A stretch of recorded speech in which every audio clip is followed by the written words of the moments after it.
Hi everyone, so just a little demonstration of the recipe that we've sent you this week, which is just veggie kebabs. So in your packs you'll have some courgette, mushrooms, which are here, pepper, and this cheese, which is called halloumi cheese, and it's for cooking. You'll also be given some of these sticks as well to make your kebabs on. So first of all, we just need to chop the vegetables into chunks, like this. So this is the courgette, and you just want to chop it into sort of 1 centimetre chunks. Mushrooms just keep whole as they are, no need to chop them. And the pepper, again, into about this size squares. You can kind of do any size you like, but that will work really well.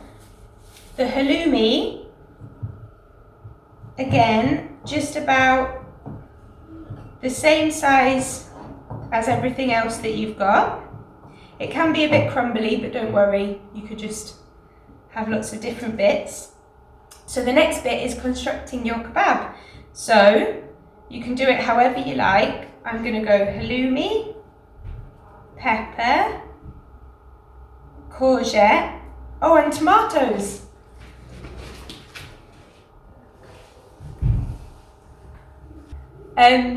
You'll also have tomatoes, so chop them into little chunks as well. And then it's really colourful, like this. So I'm going to do another one. Halloumi, pepper, courgette, tomato. Then really carefully, once you've got your kebab, you want to get a little bit of oil in a hot pan, so ask for help with this.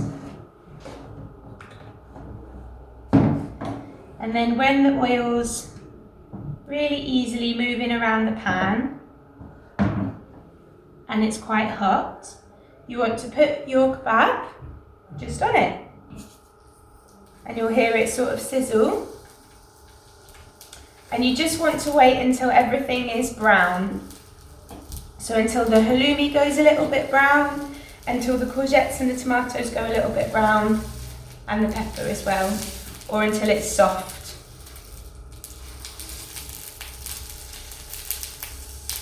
And keep turning, but be very careful of the heat.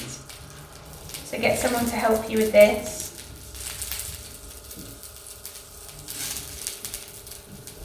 And it's as easy as that. Once it's brown, you can either eat it off your kebab stick, like this, or push it off onto a plate and have it with a bit of bread, with a bit of rice, or anything really. Okay, so once it's looking like this, I'll come round. Ooh, browned on all the veggies and on the cheese, like this. It's ready. And you can have it with anything. We would suggest with just a little bit of salt and pepper to make it taste, just to season it. And then maybe with some naan bread or tortillas or anything really, that would be delicious. Enjoy!